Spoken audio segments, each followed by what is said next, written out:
Hello, and welcome to Dan and Ian Have Questions. Are you interested in people's unique hobbies, passions, and how it all gets started?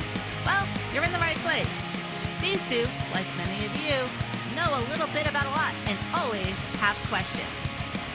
Let's sit back, relax, and enjoy as they find out what makes everyone so interesting. This is the Dan and Ian Have Questions podcast. So today we have is a good friend of mine, Jame Lurgio. He is the owner and proprietor of Count Orlok Nightmare Gallery. And James, you and I, we've known each other for a long time, and I've seen the growth of what it has become today. But there's a lot of people out there that don't know the real history of it. Can you give us like a little bit of a shortened version of the creation of Count Orlok's Nightmare Gallery? You want me to condense 30 years, Dan? That's fine. Yes, Fine. yes, I'll please do that for you. Thank you. So in the late 80s, I was a kid living in Jamestown, Rhode Island, loving monsters, but not really having a great concept of what that really was yet. But my parents were very supportive, and I got to go to a haunted house one year in back of old McQuaid's Market, and the guy who worked at McQuaid's at the time lived behind McQuaid's and had this amazing home haunt, which, as you may or may not know, is a haunted house done in someone's home. You'll see a lot of them today. There's a wide range of qualities with these sorts of things, but back in those days, there was no Spirit Halloween. There was no enormous Halloween shops that they have today. There were a few here and there, but nothing like you see today.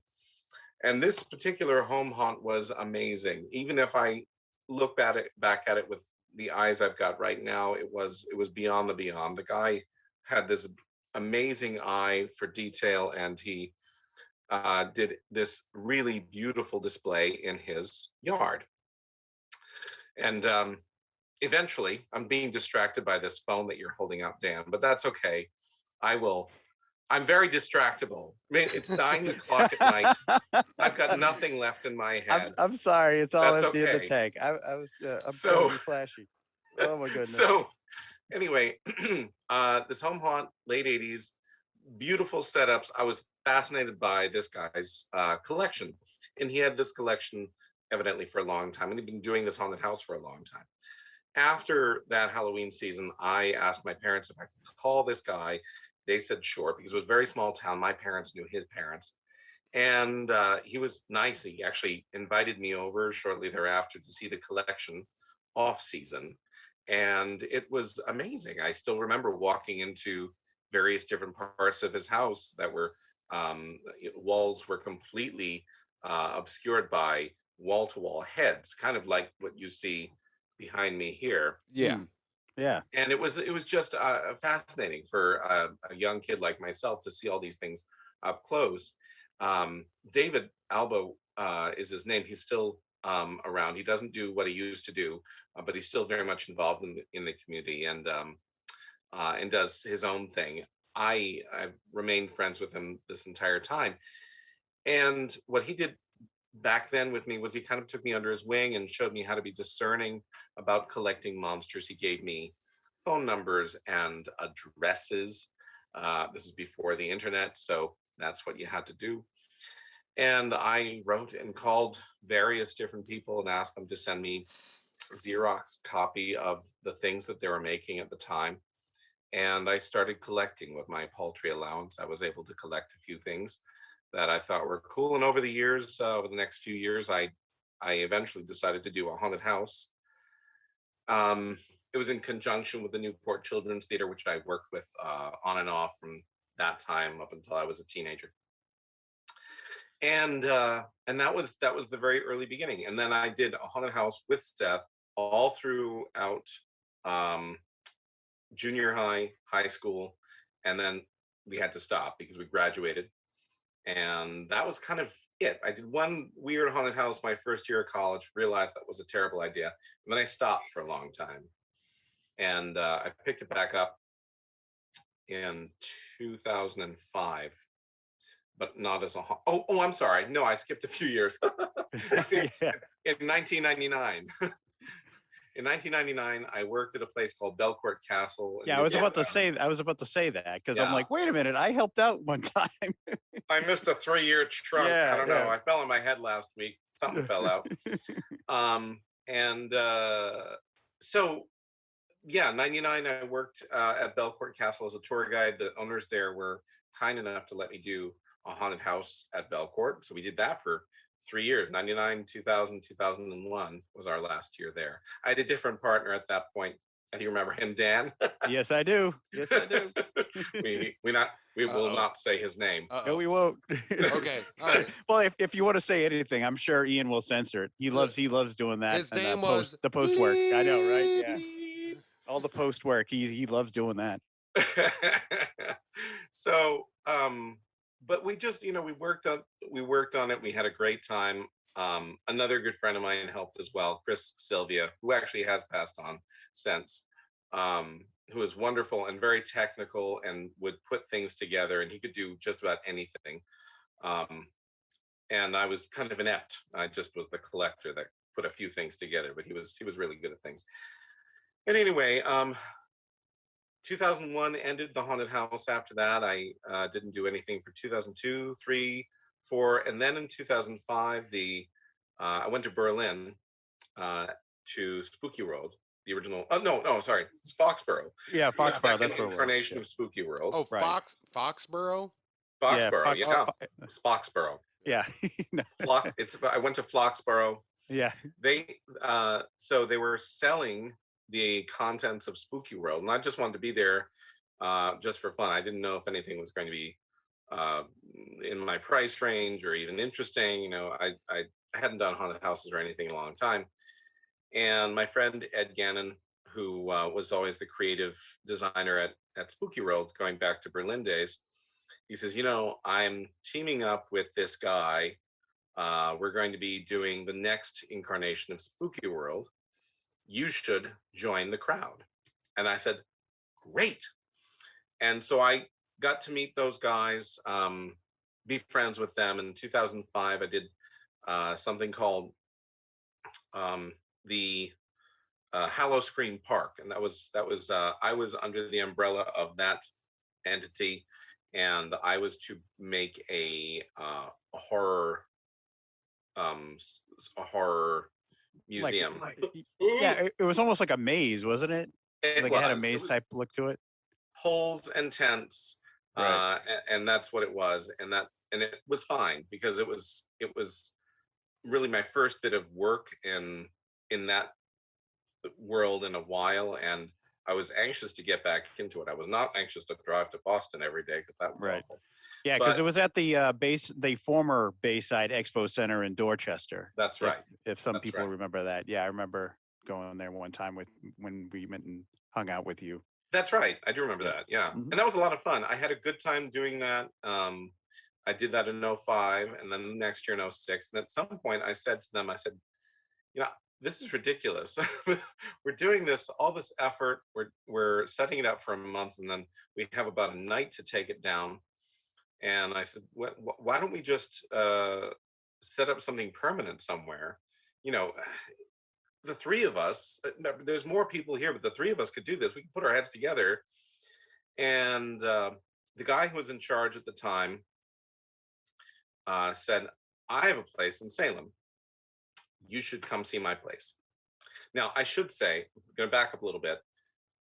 When I set up at the Bayside Expo Center, all of the haunted houses within that arena had names. Mine was not a haunted house, but it was called the International Monster Museum. I remember that. So I had anyway, fast forward to 2007, he says, you should come take a look at my place in Salem. So I did. That was the Museum of Myths and Monsters. It isn't there anymore.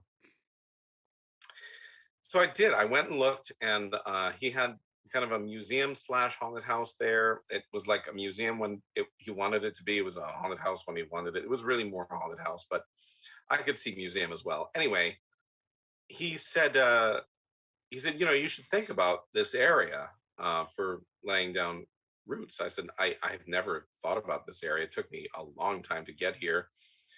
I lived in Newport at the time, so it was about 2 hours to Salem.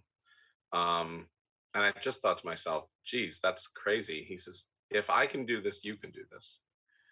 I said, really? Oh, okay. So that's the short and the long of it. Um, I looked at a few places for rent in Salem. I 285 Derby Street was the place that there was actually an attraction there 6 months prior to me looking at it, and the owner was very leery about having another attraction there because the guy who was there was terrible and left in the middle of the night and without paying rent, etc. So I had to audition for this guy with a reel of like a DVD of what I had done for the last 3 years at the Bayside. Oh, for a second there, I thought it was like you had to go in there and act, like it was a with lot of costume taking off and my everything. clothes. Like, oh, geez. There was. I can't really talk about the rest. No, I'm just kidding. The audition couch. It's The all audition real, couch. folks. It's all true, folks. There was bodily fluids. No. It was lots of but blood. Yeah, blood. Yes, yeah, it was blood. It wasn't. Yeah, wasn't totally. Wasn't what you were thinking. Get your head out of the gutter. Yeah. It was blood, like Ian said. Yeah. So he said, I'm impressed with what you do. Let's do this. And I signed a 1-year lease in 2007, and then from then on, I was an at-will leasee. I guess that's what you'd call it. In 2007, went to 2008 to 2009, and in 2007, I was still talking to the guy who set me up as the International Monster Museum, and I said, I guess coming to Salem, it only makes sense because what I'm doing is this. I should just be the International Monster Museum. He says, no, I want to retain that name. Oh. Uh-huh. All right. And me just being giddy about the whole opportunity, excuse my language, I said, okay, sure, that sounds great. I'll pick Nightmare Gallery because Nightmare Gallery it's been a history. We do Nightmare Gallery going back to the 90s. Right. So so in 2007, I set up Count Orlok's Nightmare Gallery, and we went on and on and on and on. And that's where we are today. Ta-da! Wait, now, so that's where you are today. Count Orlok. How did you land on Count Orlok? Well, I think the thought was I'm going to be Nightmare Gallery, but I don't want to be just Nightmare Gallery. And I don't know where I don't know why I thought, well, I need to pick a name to go with this. So it'd be someone's Nightmare Gallery. And there's always the thought, should I just do Jame Lurgio's Nightmare Gallery? That was immediately thrown out because no one knows how to pronounce Lurgio. Right, yeah, exactly. I was just listening to a podcast of a guy who interviewed me about a month ago, and I thought he said my name correctly, but it technically is correct, but Lurgio is how he pronounced, like the Geo Lurgio was the way the American he pronounced pronunciation. Very assaulting. Yeah, I thought, I thought he did that right, but he didn't. Anyway, it doesn't matter. It's a difficult name for some people, and I don't want to confuse people. So then I said, well, there's got to be a horror movie character that's public domain. Yeah, I know. So wait, I might have to bring this up to Shaun now and be like, wait, is that the reason?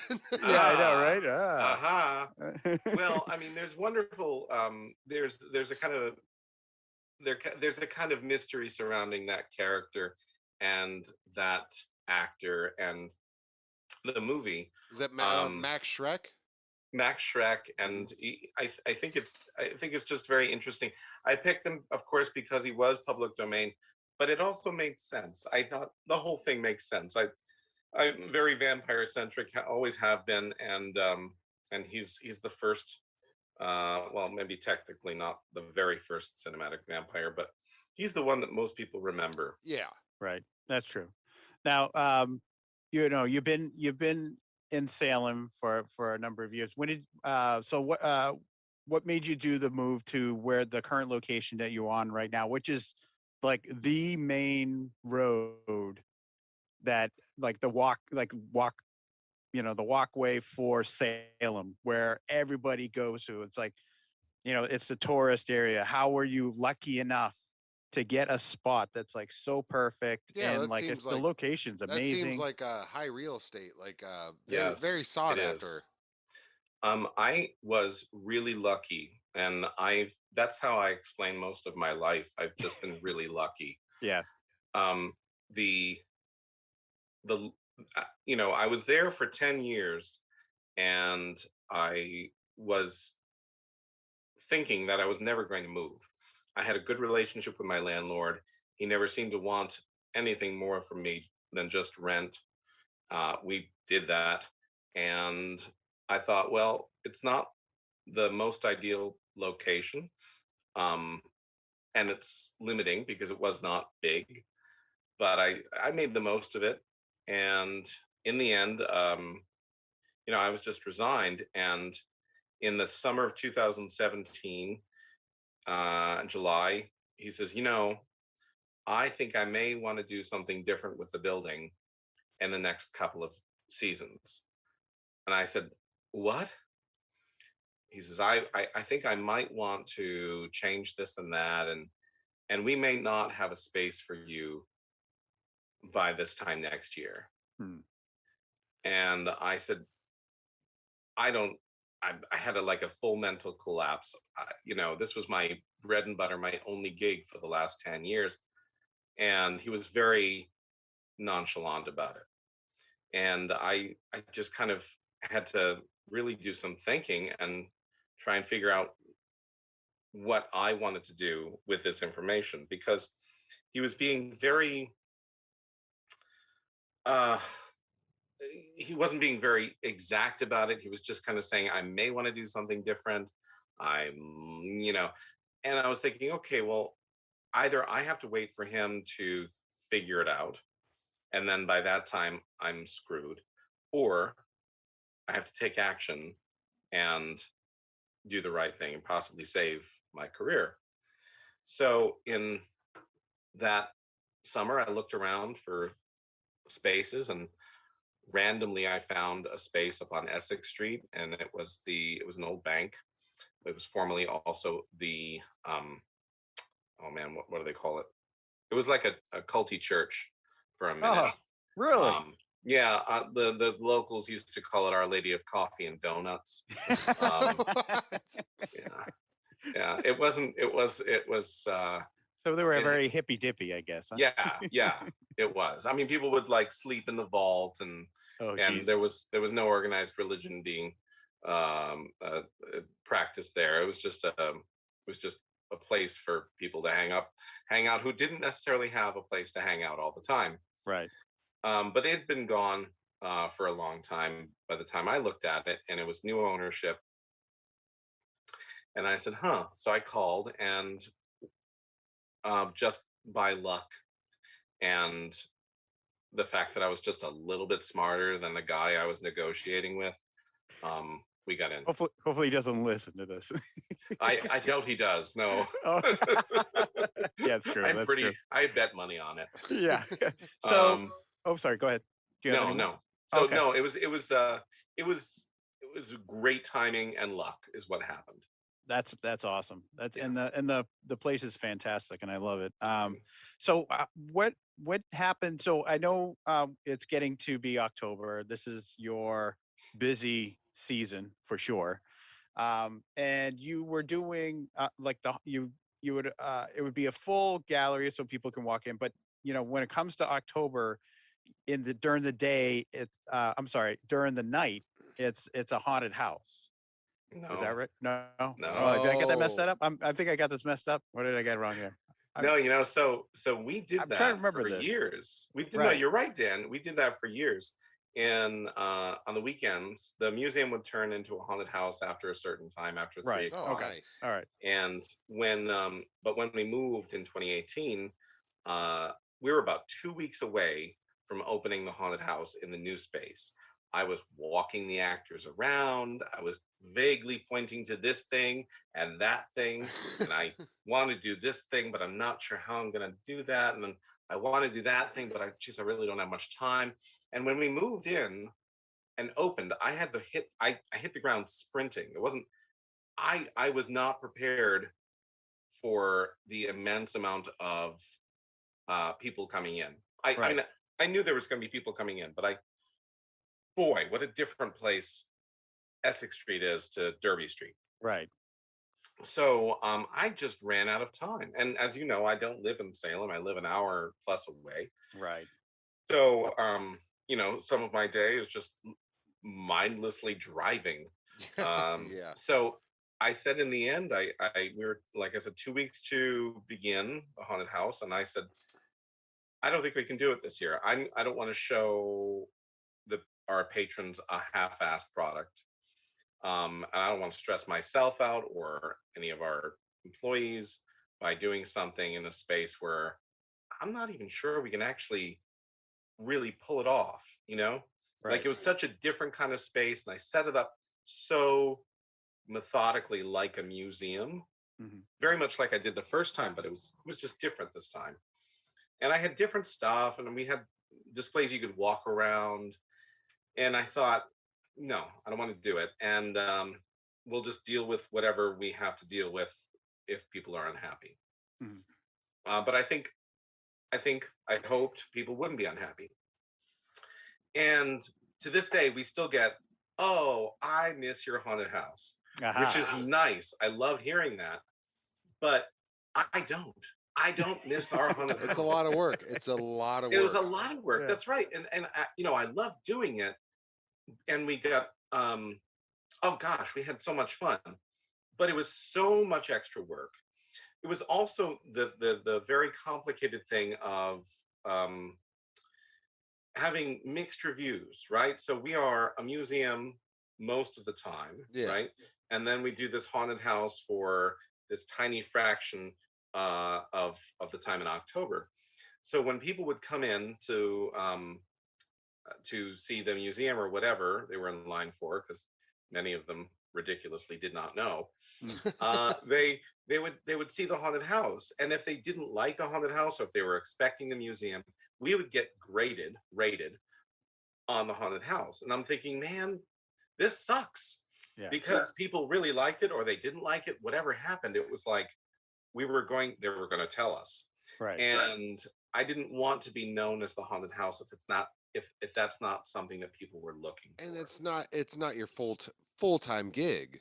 You know, exactly. The haunters out there that put everything, that they think about it 100% of the day, all week, all month. That's all they are. That's all they do. You're like, I have a business to run, and on the weekends we want to make this extra fun. Please don't just leave your bad reviews to yourself. Yeah. You don't understand my struggle. Yeah, and that's what it was. And TripAdvisor was getting these mixed reviews from people who didn't like haunted houses or went to the haunted house when it was actually a museum and didn't like museums, and and they were telling us everything that we did wrong. And I'm, don't get me wrong, there was a lot of good reviews, but the bad reviews stick with you. And I not just that, but it was also the time that we wasted. We wasted an hour every weekend day just by setting up, just by converting the museum into a haunted house. Right. Pushing the animatronics into where they were supposed to go. Getting the actors ready and calling them again to where they were supposed to be. We had fun, but it was work and it was losing this time. And what we figured out is there's a very important thing in attractions, mostly haunted houses, but most in attractions, called throughput. And it's really very simple. How many people can you put through your attraction? Right. That adds up to dollars. And I've never wanted to think of it in that way, but we are running a business here, and we wouldn't get very far if we were just thinking about it. Yeah, you want to have fun, but at the same time, it would be lucrative, or nice to. We could buy more monsters for people to look exactly, at. There you go. Exactly. So I ended up thinking, wow, this is a really great idea to just do the museum. Right. So that's what we did. We only did the museum, and our last haunted house was in 2017. Okay. And we still get people who say they miss it, and I understand. And I will probably do one sometime, but not in Salem. And then I know also there was also kind of like a something related to that as well, is that you would actually have celebrities Mm, come to your place and do signings. yes, And yeah, Yes, we did did that. I did saw that some. go? I'm Oh, sorry. Go ahead. oh no! I just said I saw some pretty cool pictures when searching that I was amazed at who has actually visited. Yeah. Now, did that start like? Did that marry together with the when you started doing the haunted house, or was that something totally like separate that you wanted to do, like in addition to, you That was know? in addition to. I mean, Okay. mainly most of all that stuff was to get a crowd. Hmm. Because as you know, when we first opened on Derby Street, the concept was not something that people really understood quite yet, and still people still struggle. There's new people, new customers every day, and uh, we've managed to figure out a way of explaining it that it makes more sense to people. But back in those days, we just opened, we didn't know what we were doing, so um, getting the concept across to people wasn't something. And of course, Derby Street being what it was, to bring in the crowds, we had a haunted house. And then to bring in the crowds in 2009, we had our first celebrity signing with Tony Moran, who ended up coming many, many more times to the museum to sign autographs. Mm. He was one of our regulars, and that was because a guy, his manager, called me um, and said, "Hey, do you want Tony Moran for a weekend to sign autographs?" I had to look up who he was, and Can I admit real quick the yeah, name's not popping out to me? Can you give me his it's short list? it's so he played Michael Myers, one of the five actors who played Michael Myers in the first film. Do you remember the first film? Yeah, Okay, I so do at at absolutely. at the top of the stairs, Jamie Lee Curtis is beating Michael Myers like so. If you can't see me because this is radio, Yeah. I'm my fists are going back and forth like I'm Fist of beating someone in Fury. front of me. Just imagine Fist of Fury, angry Fist of Fist of Fury. Fury, Yeah. and then she peels off Michael Myers' mask like this. I'm pulling down on a mask, and that's Tony. Oh, okay. Oh, Tony has okay. this kind of messed up eye, and he looks like a normal Californian underneath this mask. Mm. So that was And wow. Okay. yeah, and then he gets shot and he falls out a window, and then that's not Tony anymore. So Tony's in it for like 5 seconds or something like that. Right. But he's in And it. But he's in it. But He's he's the in it. yeah, face. but he's known as the face of Michael Myers The because he's the only face. one. Yeah. Yeah, yeah, Yeah. he's known as the face. All right. That well, thank you for clearing that up. I was like sitting there going, rolling the Rolodex in my head. I'm going, "No, I can't connect a name with a Right. face. But Yeah. Yeah, he's often overlooked because it's such a brief part. I mean, even Right. Doug Bradley wrote a book about horror movies and completely skipped over oh Tony. wow. And it was Oof. just because he wasn't at the time when Doug wrote the book, it wasn't something that he found in research. Right. Um, Tony just appeared at this audition, and he wasn't particularly proud because back in the 70s, if you were an actor doing horror movies, it was akin to doing X-rated movies, Yep. Right. and not something necessarily to be proud of. Of course, he realized later on the kind of movie that he did was not. it was it was this cult classic Yeah, that people love, and now of course he's a fan as well as the rest of it's a adjacent. It's horror. right. So, but that was Tony, and we went on to have a bunch of other people over the years, and Mm. there was one season where I did four celebrities, 4 weekends. Was stupid. Um, we had a good time, but that was a lot of work, and I realized that each I really don't need to do that ever again. each weekend was like 4 weekends in a row. You had Yeah, the first weekend of October was this person, second weekend was this person, third weekend was that person. so We just do weekends. I think Google can lead me in the wrong directions. Did I see Robert England? No, but I've No. met him. Okay, I've met a maybe lot that's of what. these Maybe people. that's Yeah. it. Was you with him? You had Okay. Kane Hodder, right? So yes, I I've was had going to Kane say Hodder. Kane Hodder, but I wasn't sure now after my Yeah, Freddie, yeah. after my Robert Yeah. England question. I'm just gonna, you know what? I'm just gonna put my mic on mute. Uh, So Kane Hodder's been there a bunch of times. Tony right. Moran, Heather Langenkamp, Dee Wallace, um, Bill Johnson, Texas Chainsaw, um, Doug Bradley. Mm, What's Vincent Price's daughter? She was there too, right? What's yeah, her? yeah.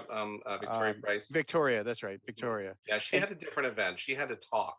She gives okay, these wonderful. She's a beautiful, wonderful motivational speaker, and she gave this talk about what it was like to be Vincent Price's daughter. right. And she did that one year, and then she did another year where she did a talk about his cookbooks. And so her particular time at the museum was not people lining up to get her autograph, because obviously she wouldn't do that. She's the Right. daughter of Vincent Price, and she's not in horror or anything. Yeah. Um, She's but like, yeah, I'm just a But person who yeah. is yeah, related to a very famous person. that's Now, it. She has a very realistic, but she loved her father, loves her I- father, and loves hearing about his fans' experiences. and She's still great. hearing people still like giving her father accolade. Oh It's yeah, a very stronger than ever. I mean, there's so many people who come into the museum, and I'm always surprised, pleasantly surprised, and happy to hear about people who are younger who say, "Hey, that's Vincent Price," and they might be 12 or 13, and I'm like, right. "Oh, there's Yeah, hope. I know. There's hope." You it's- know? Yeah, an apprentice you will be. Yes. Well, I know that you have a letter that was written by Vincent Price. Do you have it? You have uh-oh. it there? Because I I remember do. I remember it was in the museum, but you didn't. Oh, he's You getting took it up. home. He's getting up. He's Yeah. grabbing it. Yeah, Yeah, he's because get. I don't want that stuff in the museum. Okay. Well, this is a different one. Oh, I didn't. Oh, I didn't Oh know that. wow, that's Okay. so this is a handwritten letter from him. This is a handwritten letter that he did not write to me. I'll be specific Yeah. about that. Yeah. He did Yeah. not. Yeah. Yeah. I Yeah. was like, We wait a minute. Vincent Price and I never had any correspondence whatsoever. No, Well, no, he no, he. no, no. You just Photoshop your name at the bottom. I Yeah. There you will. go. Yeah. Yeah. Dear Well, James. yeah. Um, He died in like early '90s, wasn't it? 93. Yeah. 93. Yeah, because I remember, wasn't it? Edward Scissorhands was like his last film. Oh, yeah, Yeah, they good, call good. that his swan song. Yeah. I mean, But Mm. that was a good swan song though. Oh, it is. It's A great. lot better than some other celebrities who pretty much as soon as they film a bomb, they passed away out of so embarrassment. So that was his last film. It wasn't. I don't think it was technically his last film, but I'd have to look at that.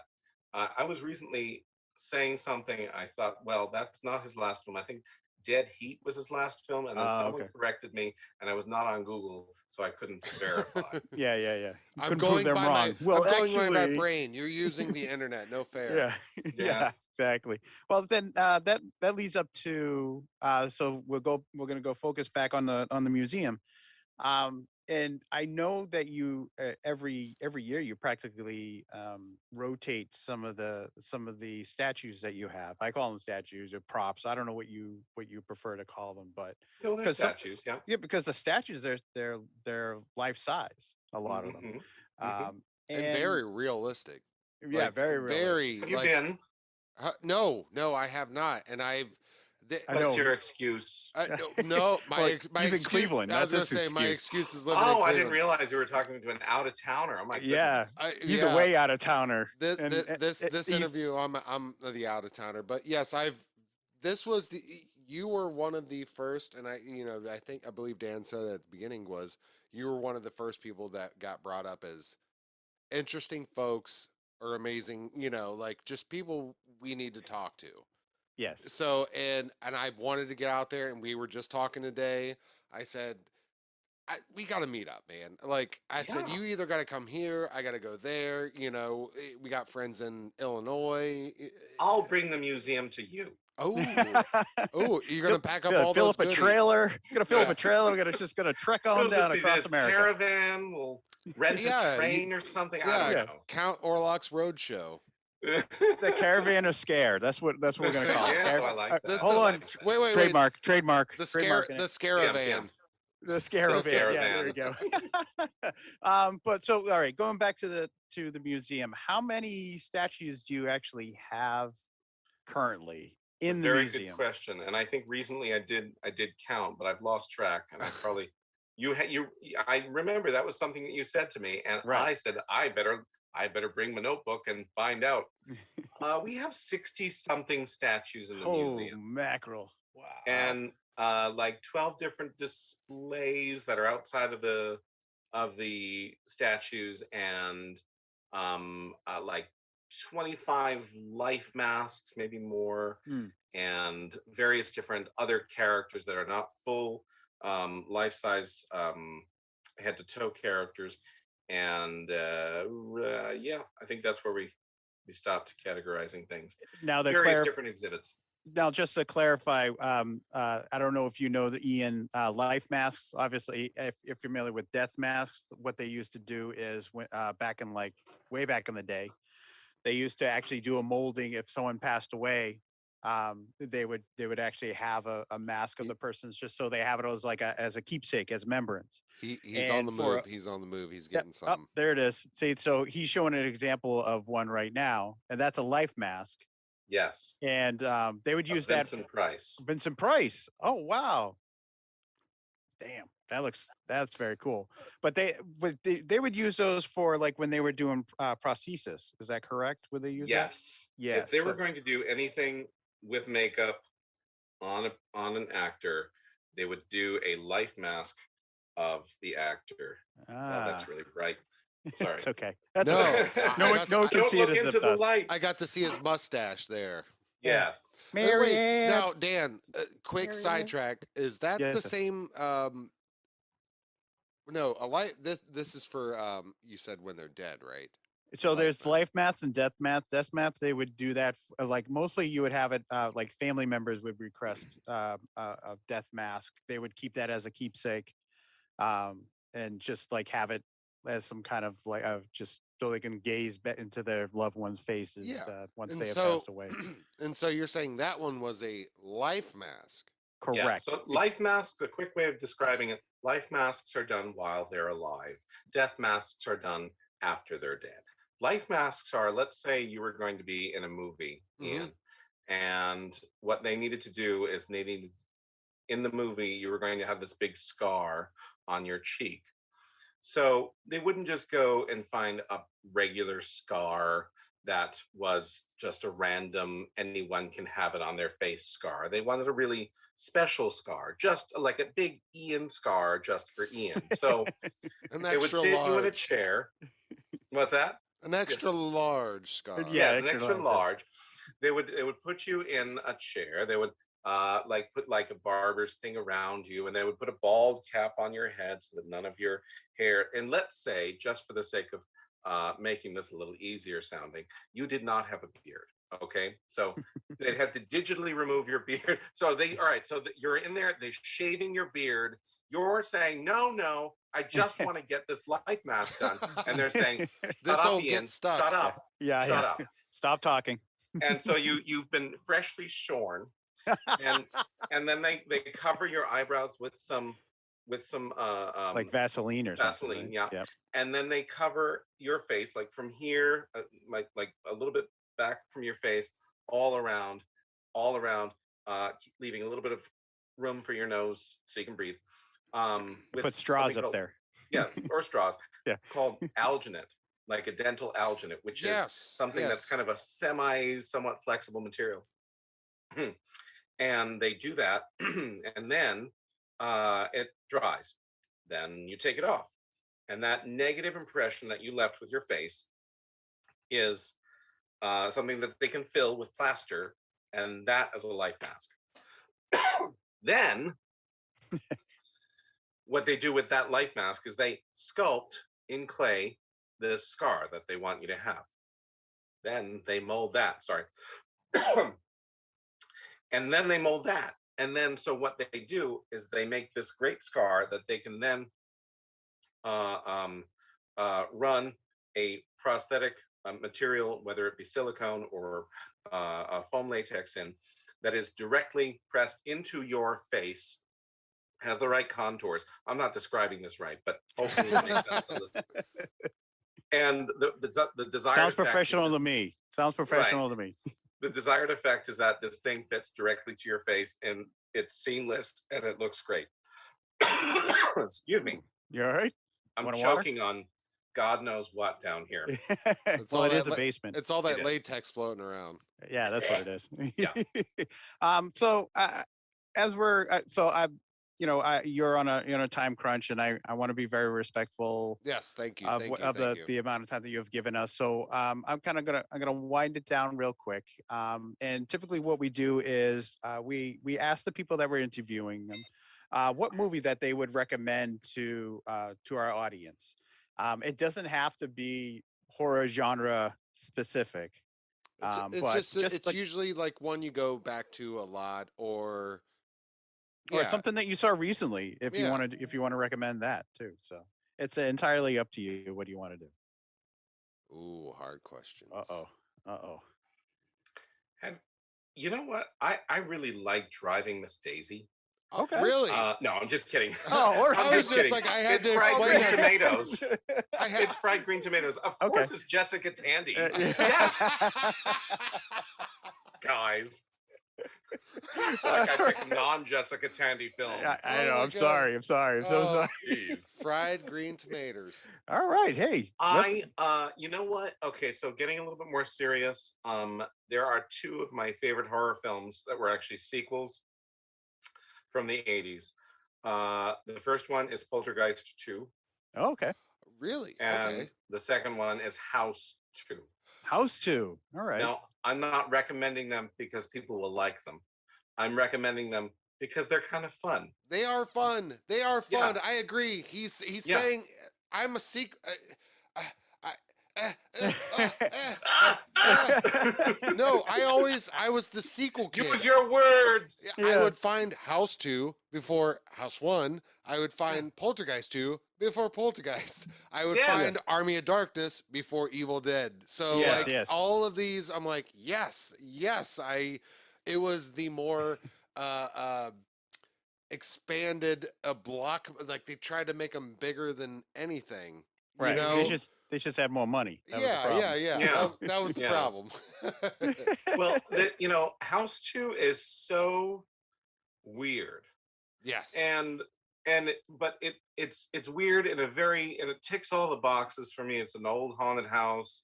It's a mysterious gunslinger from the Old West who's a Mm. reanimated zombie, but also a ghost, and a Gramps, who's this other gunslinger from the West, but he's a nice guy and he's a grandfather, great grandfather, and he's also a zombie, and he's just hilarious. and Wasn't he buried in wonderful. the front yard? I can't remember. Yes. Yeah, yes. There's something like it was Yeah. buried on the property somewhere. Yeah. And a funny story. So I was walking through the museum with Kane Hodder for the first time in 2009 or 2010, maybe 2010. And he pointed out Slim Razor from House 2. He says, "Hey, Slim Razor from House 2." I'm like, "Oh my God, how do you know that?" Yeah. Yeah. And he says, "Because I was in that movie." I'm like, "Oh, Wait, what? yes, you were." And he Wait, says, wait, there wait, was two wait. things. Wait, he was in it? He was in it. Do you remember the movie? You remember the movie? I know I remember the movie, but I'm like, wait, now I'm like, I guess I didn't dive Dive deep. too deep. You didn't dive Two deep enough. things. Two things. The first thing that he brought up was he was Gramps when he was getting out of the grave and held Jesse by the neck. Oh. That seems right Now- for his line of work. It is. Right. It is. But I looked back and I thought to myself, Jesus, I never realized that, but I always wondered why Royal Dano was so jacked when he got out of the grave. I was just thinking, I'm like, was the guy? I'm like, I don't remember anybody being so buff, but yeah, I guess I haven't seen it in so Yeah. long. He was a little old man. He's an old man. Kane told me this story, which I think is great. He says in the movie they were going to be in the coffin, and he needed to be covered with fuller's earth, which is a really very dusty kind of toxic stuff. But it's great for zombies because it just falls off of you. It's like perfect, right? is it like it's like lightweight? They can Yeah, you can move through exactly, it and easily. dirty looking. Yeah. Royal Dano did not want to be covered with fuller's earth, and Kane was on set anyway because he was doing stunts.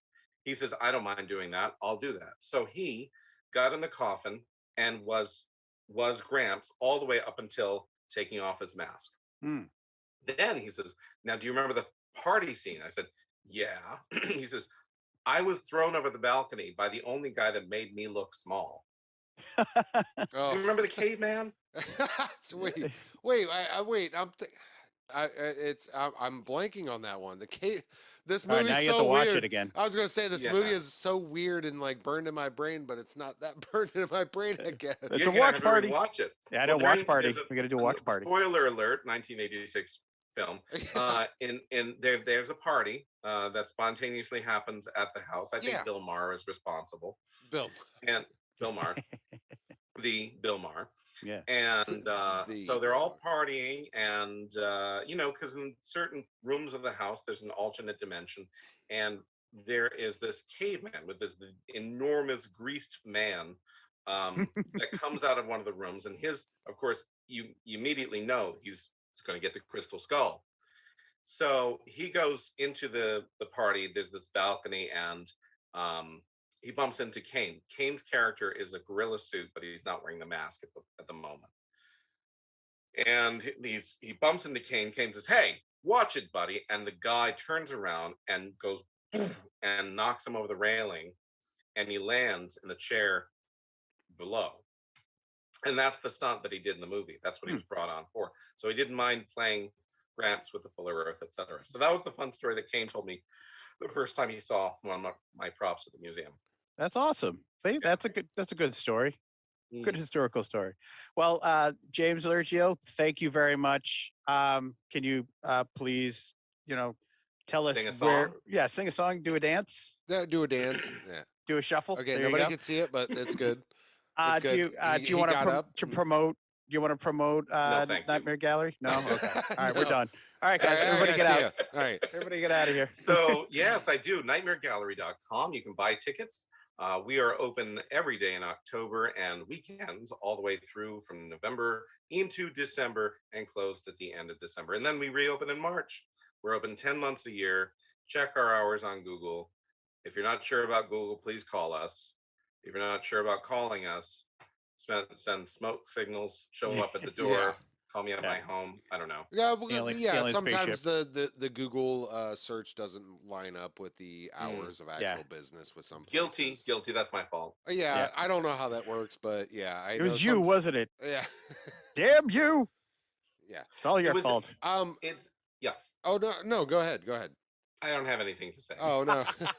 Well, I guess we can end it on that, and Yeah. I say thank you. I do Yeah. have plenty of more questions. Dude, I have for so what's many... behind you right now. So I know. yeah. Well, we're gonna have. No, oh, scary. Oh, damn it! I'm gonna have to bleep that. Sorry, I thought it was in a different room. Yeah. Whoops, my fault. Well, we're definitely gonna have to have you back here again for another interview because, like, I have like so many more questions to ask You're you. just gonna have to have questions, Dan. I'm sorry. I know. Never Wait, coming back. it'll never ever. Obi left hanging. That's the problem. Well, I will come back anytime you like. Awesome. Thank you very much, James. Give my love to Mark and Max, I will. and give we'll my talk- love to Mia Absolutely. and all that crowd over there. Maria, Keith, Yep. the children, All all the of the children. children. All the children. All the all children. the children. All right. Well, thank you very much, James, and have a good night. I will. You too. And stay safe. You too. Thank Thanks. you so much, All man. right, Good to take meet you, Ian. Nice to meet you too, bud. Take care.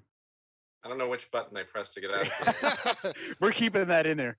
Do it. You're Right, staying. bye. You're staying. I know you're here for life.